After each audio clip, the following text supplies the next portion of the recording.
Operation സിന്ദൂറിന് ശേഷമുള്ള Indian പ്രധാനമന്ത്രി നരേന്ദ്രമോദിയുടെ മാസ്റ്റർ പ്ലാൻ എന്താണ് എന്നുള്ള ചോദ്യത്തിന് ഇപ്പോൾ ഉത്തരമായിരിക്കുകയാണ്. എന്തായാലും സ്വാശ്രയത്തിന് ഏറ്റവും കൂടുതൽ മുൻഗണന നൽകിക്കൊണ്ട് നരേന്ദ്രമോദി സർക്കാർ തങ്ങളുടെ പ്രതിരോധ ശേഷി ശക്തിപ്പെടുത്താനായി അക്ഷീണം പ്രവർത്തിക്കുന്നു എന്ന് നമുക്ക് എല്ലാവർക്കും അറിയാം. 2025 ഓപ്പറേഷൻ സിന്ദൂറിന് ശേഷം ഇന്ത്യ ഇനി സ്വന്തം ഉപയോഗത്തിനായി മാത്രം ആയുധങ്ങൾ നിർമ്മിക്കില്ലെന്നും ആഗോളതലത്തിൽ അവ കയറ്റുമതി ചെയ്യുമെന്നും കേന്ദ്ര സർക്കാർ നേരത്തെ വ്യക്തമാക്കിയിരുന്നതാണ്. അടുത്തിടെ പ്രധാനമന്ത്രി നരേന്ദ്രമോദിയുടെ പ്രിൻസിപ്പൽ സെക്രട്ടറി ആയിട്ടുള്ള ഡോക്ടർ PK മിശ്ര ബംഗളൂരുവിലെ DRDO ലാബ് സന്ദർശിച്ചു. അതായത് മോദിയുടെ വിശ്വസ്തനെ മോദി DRDO എന്ന് പറയുന്ന നമ്മുടെ പ്രതിരോധ വികസന വകുപ്പിലേക്ക് പറഞ്ഞയക്കുകയാണ്. ഈ ദിശയിലുള്ള ഒരു സന്ദർശനം ഗൗരവകരമായിട്ടുള്ളതും അടിയന്തരമായിട്ടുള്ള ഒരു പ്രശ്നത്തെയാണ് സൂചിപ്പിക്കുന്നത് എന്നാണ് പല ആൾക്കാരും അതിനെ വ്യാഖ്യാനിക്കുന്നുണ്ട്. ഈ ലാബ് പ്രധാനമായിട്ടും റഡാർ ഇലക്ട്രോണിക് യുദ്ധ സാങ്കേതിക വിദ്യകളിലാണ് ശ്രദ്ധ കേന്ദ്രീകരിക്കുന്നത്. മോദി സർക്കാർ ഇതുവരെ 400-ലധികം ആയുധങ്ങളും ഉപകരണങ്ങളും ഇറക്കുമതി പട്ടികയിൽ നിന്ന് നീക്കം ചെയ്തിട്ടുണ്ട് എന്നുള്ളത് മറ്റൊരു പ്രധാനപ്പെട്ട ഒരു കാര്യമാണ്.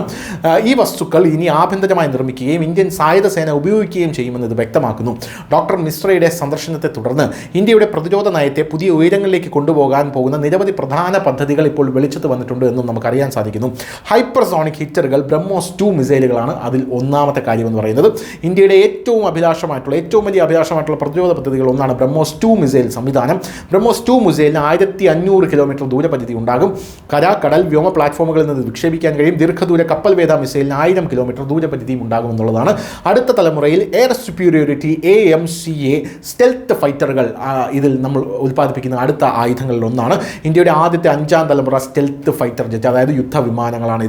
പോരാത്തതിന് AMCA DRDOയും HLലും സംയുക്തമായി ഇത് വികസിപ്പിക്കുന്നു എന്ന റിപ്പോർട്ടുകളാണ് പുറത്തു വരുന്നത്. ഇതിൻ്റെ ആദ്യ പറക്കൽ 2026 പ്രതീക്ഷിക്കുന്നു. 2033-32 സീരിയൽ ഉൽപ്പാദനത്തിന് സാധ്യത ഇതിന് ഉണ്ട് എന്നുള്ളതാണ് മറ്റൊരു പ്രധാനപ്പെട്ട കാര്യം. സൂപ്പർ ക്രൂയിസ് ശേഷി, സ്റ്റെൽത്ത് സാങ്കേതികവിദ്യ, ആന്തരിക ആയുധ ബേ, നൂതന ഏവിയോണിക്സ് എന്നിവ ഈ യുദ്ധവിമാനത്തിൽ ഉണ്ടായിരിക്കും എന്നുള്ളതാണ് ഇതിൻ്റെ പ്രത്യേകത.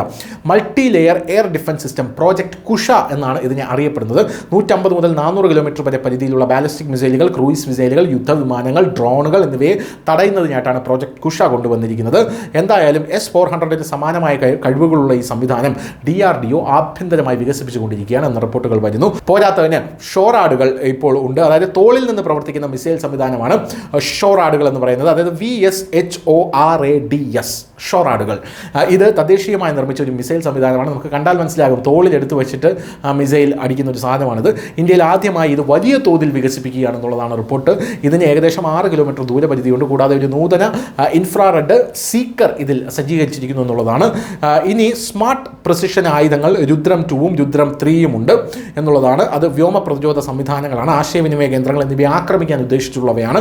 ഇലക്ട്രോണിക് യുദ്ധരംഗത്ത് ഇന്ത്യയുടെ പുതിയ ശക്തിയായിട്ട് CLAWS, അതായത് ക്ലോസ് ലേസർ സിസ്റ്റം, ഇന്ത്യയുടെ ആദ്യത്തെ ഡയറക്റ്റഡ് എനർജി വെപ്പൺ സിസ്റ്റമായി മാറുകയാണ്.